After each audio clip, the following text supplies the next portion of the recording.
Oh, it's that time. It is time for the Belmont Stakes Racing Festival. Have had one day of racing start at Saratoga this week. Wednesday just finished up. I'm sitting here with my good friend Barry Spears, getting ready to preview the Thursday late pick four sequence at Saratoga. You can get past performances for Thursday, Friday, Saturday, Sunday, clocker reports for all four of those days, the player's guide for the Belmont, and then betting strategies for the Belmont, all bundled up together in a package. Or maybe you're just looking for Saturday. If you're just going to play Belmont Stakes Saturday, we also have a package for there individually.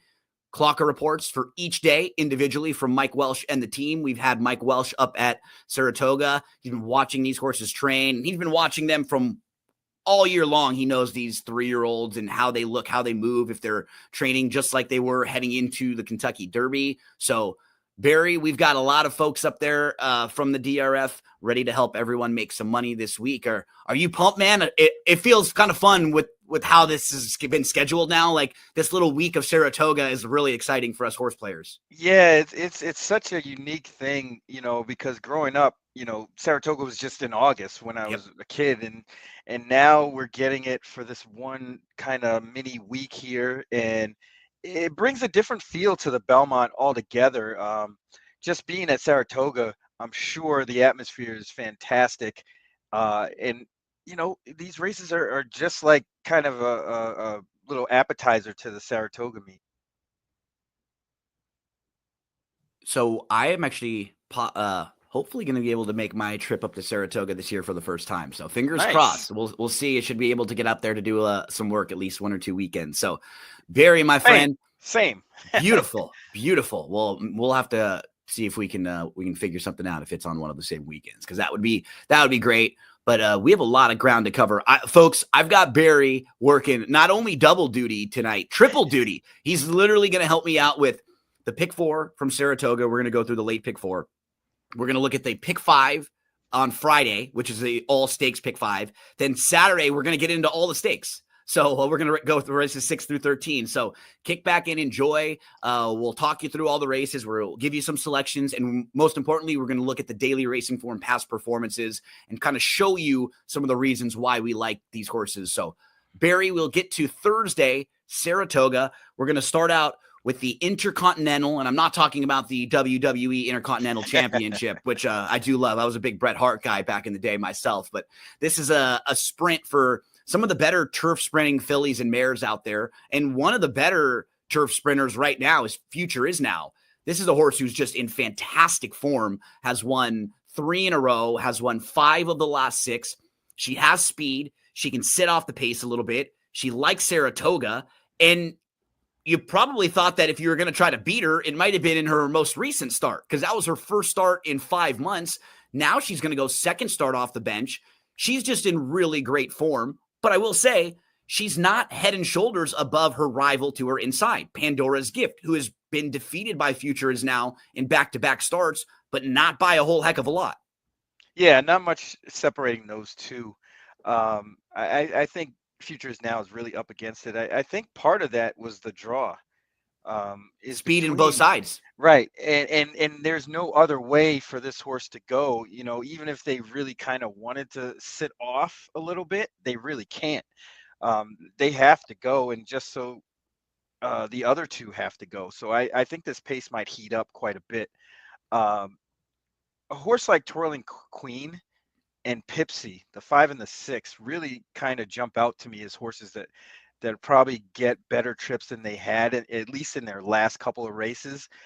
Twirling Queen was in the 11 hole last time and ran really, really well, but just Yeah. was compromised by that post at Gulfstream. It's really hard, and that horse was favored that day, loomed up, and was just too wide and had too much ground to cover. I think this post position gives this horse a better shot. Plus, the pace scenario is a better setup than this horse had in the last couple. I mean, if they go back to the Senator Ken Maddy Stakes, that's kind of the ideal trip this horse should get in this race. Same thing with Pipsy. Pipsy likes to be a little bit closer, but I think merits the same kind of consideration as Twirling Queen because of the trip. 2 back at in the Franklin This horse was way out wide and really couldn't do much from out there. Comes off of that layoff April 19th of this year and runs a nice race off the bench in preparation for this. So those are the two horses that I'm going to really be looking hard at. The separator is only going to be the price. I love Pipsy in here. I think just like you were saying, I think she's going to get a great trip. And if you look at the races she's run in the U.S., so last year, about a year ago, May the 12th, she comes into the U.S. for the first time. She wins the Soaring Softly, but she completely misses the break that day. It was opposite as what she had been doing earlier on in her career in Ireland. Then in her second start, she goes longer. She doesn't want to go long. So she just didn't really fire in the Tepin. She's off from September to June, from June to September, shows back up in September, runs really well in the Music City. And that's at Kentucky. It's her first start in a couple months, but she still runs well. She finishes second there, comes back in the Franklin, and she just didn't get a good trip. She was wide, like you said. She had some issues. She actually got put up to 6 via DQ. I think that's a race you put a line right through. She made her first start at 4 at Keeneland on April 19th. That was a really nice effort. And I completely agree with you. If the 1 and 2 and 3 are all trying to hold their position down there, I think she could be sitting right behind them in like 4th. I would love to see that for her. I think second start off the bench, second start at 4. I just think she's going to get the really nice trip that you were kind of mapping out.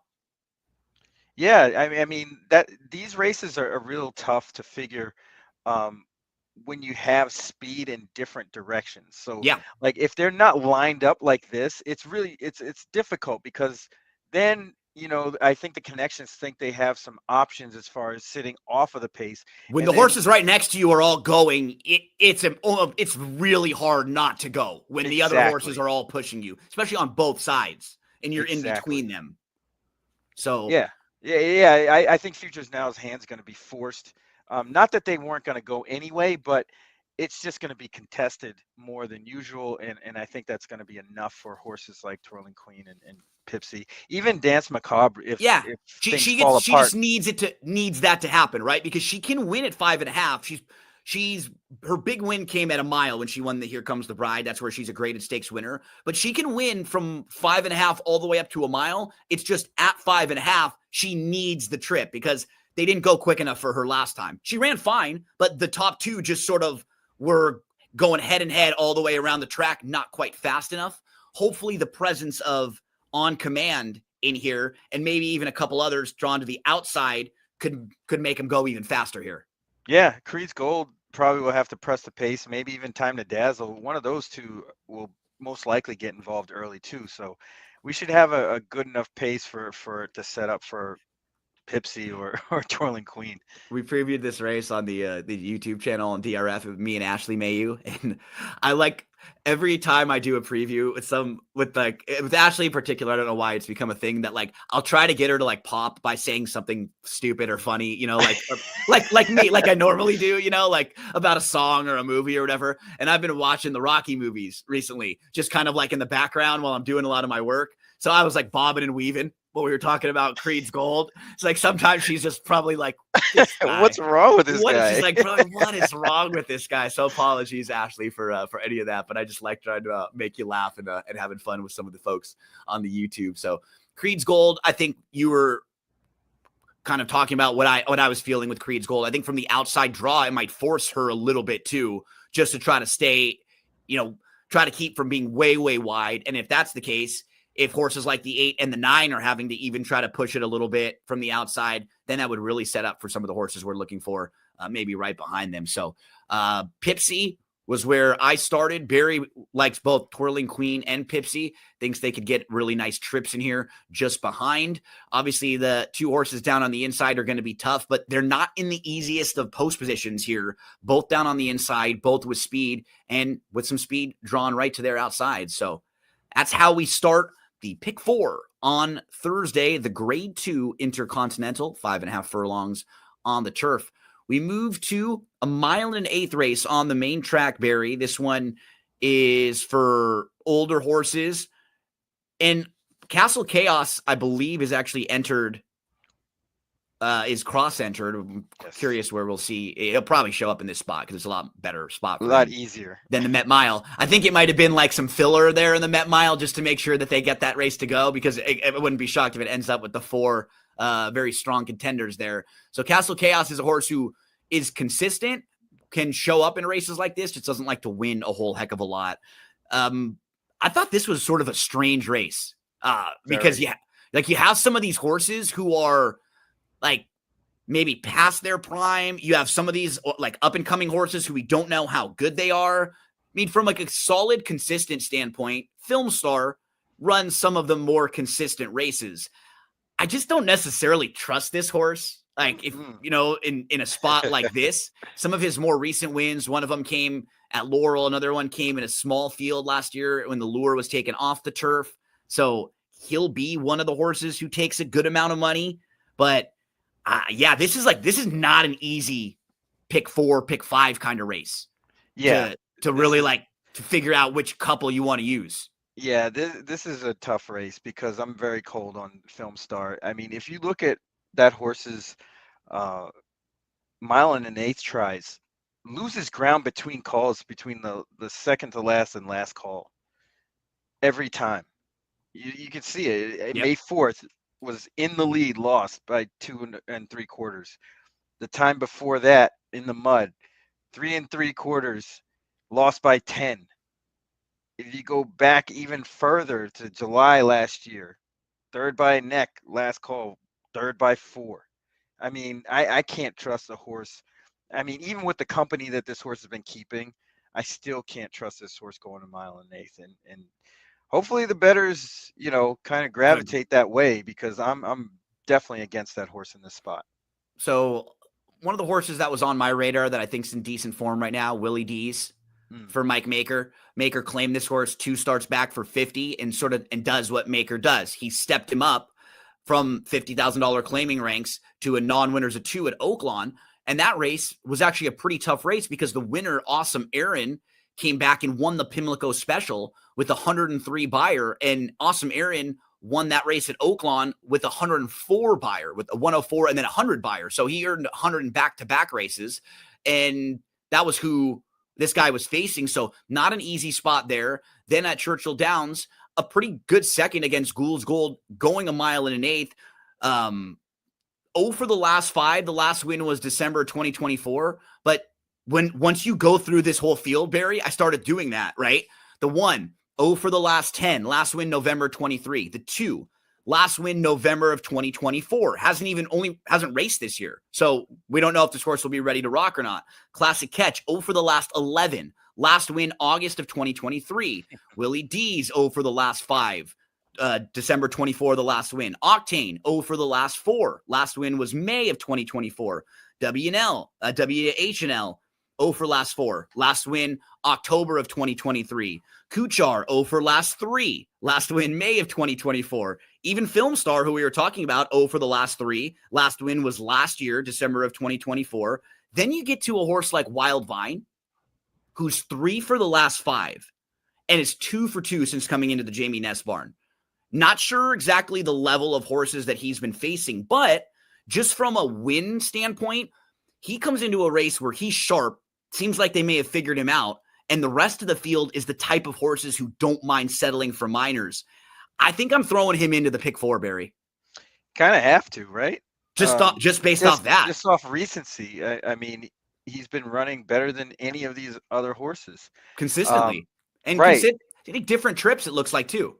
And these aren't, any world beaters in here. Nope. I think this is going to end up being a really good betting race. Everybody's going to be around the same price. For me, surface to air is interesting. Sure. I don't think there's a lot of speed in here. And I think surface to air can get a good spot behind Octane and kind of ride that wave. I'm not really sure that Willie D's will really want to go to the front. I think he wants to sit just behind, yeah. Right. He seems like a stalker presser type. Octane is just in bad form right now. So I would gather that horse is going to be the pace setter. Hopefully surface to air won't get a lot of attention because of the layoff and can slide into a nice trip. because any one of these horses can win. Honestly, they're not separated by much as far as class. No, it's just kind of Trip and again, who's in the best form right Yeah. now. Uh, there really isn't a knock on Surface of Air except for the fact that this horse hasn't been running. Yeah. That's Classic it. Catch is another one that kind of catches my eye, but I just fear this horse is going to be overbet. I think 9-2 is a little bit too short for this horse, Yeah. given the record and how this horse doesn't like to win races. So, this is a really, really intriguing spot. And then if you add in Castle Chaos, I'm not really sure what they're going to do. I know they don't want to kind of pop the gate and try to get into the front, but I wouldn't gather they want to be too far behind either. So I would think they're trying to get the same kind of trip Surface of Air might want. Yeah, the two I had picked fourth, and you kind of hit it. My only concern is just the work tab, and if this horse might need a race, because you see a little bit of gaps, but like a couple weeks here, and then from April to May. But if this horse showed up with one of his better efforts, what he was doing last year, those back-to-back races in October and November were really solid. The race in June at Belmont and Aqueduct was very good. I think he has a real good running style. Like, he fits a lot of that. It all comes down to if he's ready to rock, but that might be built into your price there. Well, I saw the layoff line from last year. He was off after Thanksgiving, and he fired at Keeneland. 2 shots. Yeah. April 25th and then May 18th. So back to back. I think he might be able to be prepared for this. So we'll see. And yeah, it'll likely be built in. The one that in this crazy wide open race on at least one of my pick fours, I'm going to even throw in WHNL, who you and I have used before. And hit it. We hit him a couple times when he won at 4-1 in the Remsen. And then I think in that optional claimer at Keeneland when he came back and won at like 5-1 that day. And honestly, like, he's the type of horse who I wouldn't use in a lot of spots, but I would use in a race like this, like we're talking about, where nobody's a real standout. We have a lot of questions about these horses because they're in and out of form. And sure, like, you look at on paper, his last 4 races do not look good. They don't. But can we go race by race and just make excuses for why he could have run poorly in them? I think we can. After the Keeneland win, then he shows back up in December at Gulfstream Park in the Harlan's Holiday. I mean, he's 11-1 in a field of 10 and he runs 6th. He doesn't even run that poorly in that race. Like, that was actually a solid group. Yeah, and he ran a 90 Beyer speed figure. It was a fine effort. He comes back, though, in the mine shaft, sloppy racetrack. I think you put a line right through it, just doesn't show up that day. Then he's off till May. He shows back up in May. They take a swing on the grass. That doesn't work. Then they take plenty of time off from May all the way to April 25th of this year, shows back up at Keeneland, and it's on a sloppy track when he shows back up, so he doesn't really get a chance to run his race. But at least he got the fitness built in, and he's in the Bill Mott barn, who's so good with the horses like this, being patient, letting the horse kind of build themselves back up into fitness. I want to be ready to have him in a spot before he comes back and gets the big win, not after, because he'll be a massive price right now before he runs well again. And it's in there somewhere, and you have some reasons to believe that the last few races, okay, he just didn't fire, but let's not use that to be hard on him. So I'm not going to go line up and bet a bunch of money to win on him, but in a race where I don't have a strong opinion and I'm going to be using a few, and I think it's an evenly matched group, like his race, like his Keeneland win is really good. That would be very competitive with this group. Can he get back to one of his better races? He'll be a huge price. My concern is, what WNL we're gonna get. He bookends a pair of 90s with a 27 and a 44 Beyer. Just complete no-show. When he wins, he runs very, very well, but it's just the inconsistency that troubles me. But again, this is one of those wacky type races where something crazy can happen. This horse runs a decent race and wins because everybody's sort of, kind of middle of the road. And you were hitting it. Like, every race is different. They're not the same. So in this particular race, it's like, I just don't love any of the other horses in here. If I'm going to be using like 4 of them, you know what? I'm going to throw this horse in a little bit at a price too and use another just in case a race where I just don't have that strong of opinion. So tricky race in the middle of this late pick 4 sequence on Thursday. We move to the second graded stakes race in the sequence on Thursday. This one is the poker, the grade 3 poker. Barry, we will get things started with, I think, one of the major players' cameo performance. It's funny when you just look at his last 2 races. So in the Mervin Muniz, he runs really well off the bench. He runs a 96 Beyer speed figure, finishes 3rd, only beaten 3/4 of a length. Comes back in the Turf Classic. He has trouble, but he finishes 8th, and he gets the same Beyer. It just shows you the difference in company, right? You run the same sort of race that's good enough to be 3rd, only beaten a length, and then against another group, you're not even in the top 7. But he had a fine start. He was taken back, and he was taken back in wide. He made this huge move, 5 wide, all the way up to within a half length, the top of the lane. But then he faded. Like, you're just waiting for the fade because he was so wide all the way throughout against really good horses. He kept sticking in there longer than I thought, and then he just got tired. But Spirit of St. Louis has become one of the better turf horses right now in the U.S., and Mercante was very, very good winning the Arlington. Look at his string of 4 races most recently. He's just been in excellent, excellent form too. So I do think cameo performance is one of the major players in here, and I think he'll probably get bet.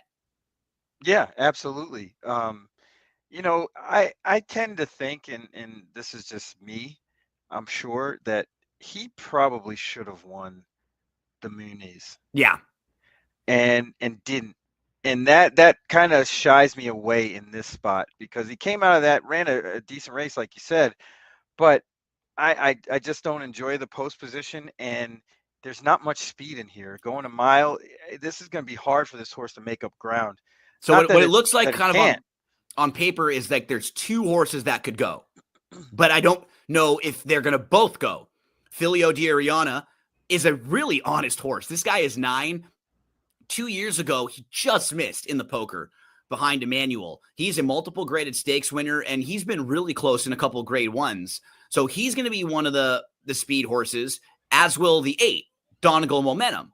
Now, I'm hoping for the way I'm playing this race, I would love to see Donegal Momentum sit off of him, just to the outside. I don't love the race. We can show it last time out. I didn't love the Donegal Momentum the way he ran last time. I think Javi just thought he was the best horse in the race and thought he would be able to win no matter what. And he had like a little give and go early on, Barry, that I think was the reason why he ended up losing this race late. So Donegal Momentum is the 1.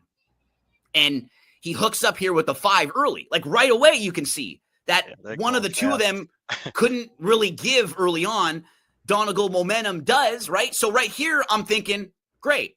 This is exactly what you were kind of hoping for with Donegal Momentum. He didn't get caught up inside early on. He was able to sit back. But then he engages again really early when I just don't think he has to. Like right here, why do you got to go so early and put the pressure on again? Like, I don't think you need to make this move that early. I'm not a jockey, obviously, right? I'm not obvious counsel. But to me, it just felt like he was sitting in a nice spot, and he could have been sitting right there. And he moves a little bit early, and now again, he's kind of having to battle with this horse. And I think that ended up taking something out of him. He sat off the pace before fine. Like 3 starts back at Fairgrounds, he sat 3rd. That's the exact trip I'm hoping for with him. And I know his speed figures are a little bit light, Barry, but I look back at last year when he's running with Formidable Man and King of Gosford, and those horses are grade 1 horses now. So the speed figures may be a bit light, but I think he could get a really nice trip. Right here, he puts away the other speed, and he starts to open up. But Sherlock's Jewel, who I also will use, he ran him down. Like, this was a game effort, and Sherlock's Jewel is a total shug horse. Like, developing at the right time. They've been super patient with this horse. So I actually think the top 2 from this race are both kind of live coming back. Yeah, certainly. I don't have any knocks on Donegal Momentum other than the post. That might be problematic, especially if this horse likes to engage like he did. I don't know if it was jockey error or the horse was just tugging on him, trying to get competitive. That being said, a horse like Mischievous Angel really intrigues me because of the fact that they've been running this horse short, and I think this horse likes to go long. If you look at that race on August 11th of 2023 against Carl Spackler in the Hall of Fame, this horse didn't run all that badly that day. And they didn't run this horse long until his last race, April 19th, 2025. In between that time, this horse at Kentucky Downs ran lights out, going 7. I think that last race was really a great setup for this race because of the fact there's not much speed. Yeah, he's going to be in the top 3, right? This horse is going to be right there early, in a spot where, they can get first run. Paco's definitely going to get position. And I think this horse is good enough to finish this race off, especially, it's going to be hard because you're going to get these powerhouse closers like Cameo Performance, Major Dude. Those there's not much better than them as far as closers go, and Sherlock's Jewel also. So I think getting first run is probably the only way this horse can win. I think I'm cold on Major Dude in this spot. Gotta be, because he's not been himself. There. Like right. And you can just I know it's not always like this easy, but just on the buyer speed figures from June of 2024 to March of 2025, every race except for one was like clockwork. And that race was on a good turf course, so we could probably even excuse it. Every race was 95 to 97 buyer. And then his last 2, when he's actually faced softer company, right, he hasn't run as well. Had one of those races for sure. Yeah, I'm sure the Connections wanted it, but Laganos was in his last race, and I was real disappointed in that horse. Coming back out of it last week. Yeah. And Brilliant Birdie ran okay, but got beat also. Yeah. And Brilliant Birdie he went out to the front. It was sort of a weird trip for him. They put him on the front end, but he should have been able to seal the deal that day.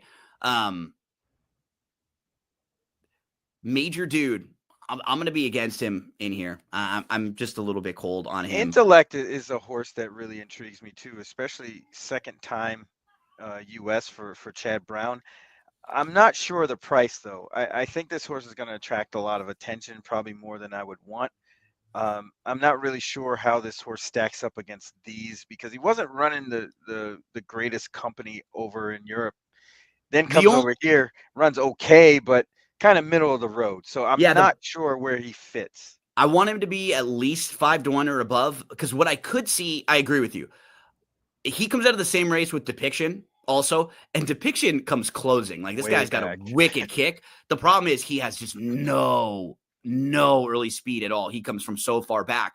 The difference is Intellect actually showed a lot more positional speed before coming to the U.S. So maybe I wouldn't be shocked if he could sit mid-pack, or if he was closer than he was in that Keeneland race, that like second start in the U.S. So if that happens, that makes him a much more intriguing prospect than like a stone cold closer in here. And Pratt does a really nice job with that. So don't be shocked if maybe Intellect is middle of the pack, not on the lead or anything, not only but just a lot closer. But he looks like he has a higher ceiling than a lot of these other horses. Yeah, that I agree. He could potentially improve a lot more than, let's say, a Cameo Performance, who we've seen or may have seen the best of him. I'm not sure yet, but indications are that we have. Intellect might have more upside. I'm going to use the NBA draft reference upside, but I just don't want to take too short of a price on that. As we finish up with the poker, I started with the 8 Donegal Momentum, who I think is pretty interesting. I've got that race being a real important race, the race that Sherlock's Jewel and Donegal Momentum come out of. So I'll use those 2. Definitely the ones in my third spot. That's Cameo Performance. Barry mentioned some fun price horses in here, like the 5 Mischievous Angel, who could get a really, really nice trip. And then questions on the 2 there. Intellect. Cameo Performance will probably be the short price in here, but we'll see if he gets the pace he needs to run at with Filio de Ariana, Mischievous Angel, and Donegal Momentum, the likely pace players in this one. Let's finish up Thursday at Saratoga. Maiden special weights to close out the card, going 1 mile and a 16th. Barry. They'll be on the turf course here on the Mellon turf course. Talk to us about some of the horses you want to try to close this thing out. If we're alive, coming into the last leg of the pick four, who do you want to have on the ticket? I hate to say this, but it looks like the big outfits are holding all the cards. Chad Brown and Pletcher. Queen's Fable is bred for this. Just needs to be unleashed. Gets IRAD. Green I think it'll be Jobs. more aggressive in this race too, with the blinkers coming on. Yeah, I just feel like they're going to go not send hard, but just be in a much better spot than where she's been in her races so far early. Yeah, and Pletcher, I kind of like his outside horse here, Ragba. Yeah, I do too. And I think there's some upside there. That horse got shuffled kind of back and didn't get a good start early, and it looked like a horse that needed the race off the layoff, getting blinkers for the first time. I expect this horse to improve a lot in this race, especially getting to the turf. Makes a whole lot of sense. I really couldn't get around, the big outfits. Even the Cherie DeVoe horse, the 7 Faded Jeans, will probably be much improved off of that layoff. She's been really, really doing really well with horses off the layoff, just like this. Obviously, Kingman can go all day and on the turf, so I expect a big improvement. But it's hard to get around those horses. And Smartest, I really don't know what to do with. That wasn't a great event that horse came out of. 9-2 seems a bit ambitious, even with getting Lasix. I'd probably be against that horse in this spot. She's a tricky read because I go back and forth with her too. Like I certainly would like to have her seen a race before this layoff. She comes out of a race where they were going so slow. The Colonial races are a little tricky sometimes because that turf course is strange. It does kind of play slowly. And it was early in the 2-year-old season, so a lot of times those speed figures aren't huge. I'm kind of hemming and hawing with her. I think it'll come down to price. Like if I would play her individually, she might be a horse who I have flopped into 1 or 2 pick fours, but not a horse who I'm building around. The one who I thought was a little bit interesting was actually the 6, more for sure, just based on her replay last time out. Mm-hmm. So her debut, she misses the break. They drop her in class a little bit, and she runs really well in 2 starts at the maiden claiming level. Then when she stepped up to maiden specials, it wasn't even necessarily like the company. I think for her, it just comes down to her running style. Like, I think she just needs some pace. She needs a trip. Like, that's what she needs. She's not fast early on. And she kind of runs the same race against the different levels of company, even the better horses. She just needs a little bit more of a trip. So if I'm using 3 or 4 horses and some of the pick fours where I'll be shortening up in earlier races, she's one of the horses who I could see come closing late. She actually is coming in off the best last out by her speed figure, I think, with her 70 on the turf going a mile. So I'm using her in the mix too. I'm glad you mentioned the 11 Rogba. That one will be on the ticket for me. The 2 that you didn't mention that I want to just briefly bring up, the 3 Green Jobs, another Pletcher horse or another brown horse. You're talking about the big outfits in here. And she ran a lot better in her second start. And she absolutely could be a grass horse because her dam was a multiple graded stakes winner going long on the turf. Oh, so definitely mention that one. That one actually looks like the best bred horse in this race. Right? Yeah. I would gather that horse is going to be live. The other one that I didn't know what to do with was the 5, Bint El Dandy, who has the blinkers coming off. Because that debut in Ireland was solid. And I'm pretty sure you and I talked about this horse when we previewed that Kentucky Downs race on September 1st. And like, it's really hard when the only race you have in the U.S. is one race at Kentucky off the bench when you shipped in from another country. Like, we could put a total line right through that horse. And if we were playing her off her debut, she's a little bit interesting. She seems like she's training pretty well in the mornings right now, heading into this race. Yeah, that's one that's a huge question mark. This race in general is pretty tough. It is, right? When you start individually going through each horse, like we've kind of done, there's only a few. Like, we didn't really mention Dandy Vandy. We didn't really mention Pay the Bills. Those ones, just in comparison, would be a little surprising to me. I mean, look at a horse like Dimensionality. Those last couple races aren't bad. This horse isn't far off. Just So Pretty was your beaten favorite at Keeneland last time out. This horse could be right there again. I know. I don't like her. she The seems like losses she's keep stacking up. right. But she's It just certainly she's turns not me off. overmatched, right? I think she's going to be too Not at short all. to like her. But the point was more of like through these 12, 8 of them, I think you can make a pretty strong case for in absolutely. here. Yeah. Not an easy way to finish things up on Thursday at Saratoga. Barry, this is going to be it for us on this video. But if you're watching this on YouTube, please subscribe. Drop down some of your selections. Let us know. Do you agree in some of these races with me and Barry? Do you have a different thought? Did we miss a horse that you might have liked? And then let everybody know about the Notorious OTB. What do you have coming up this week? Where can we find more from you? Yeah, we doing shows for Belmont at Saratoga all week. We got Ken Rudolph coming on for our big Saturday show. So, yeah, we're going to have a good time for the rest of the week, my man. Please tell Ken I said hello. Always enjoyed working with Ken. For those of you who are playing all the races this week, Barry and I are going to have 3 separate videos. We'll have one for Thursday, this pick 4 here, one for Friday, Saratoga, where we go through the pick 5 that starts in race 9 with the Ogden Phipps, and then another video for Saturday, Saratoga, where we go through races 6 through 13. So hopefully we led you in the right direction a couple times on Thursday. Head to shop.drf.com for everything you need this week leading into the Belmont Stakes. And we'll talk to you again real soon. Good luck.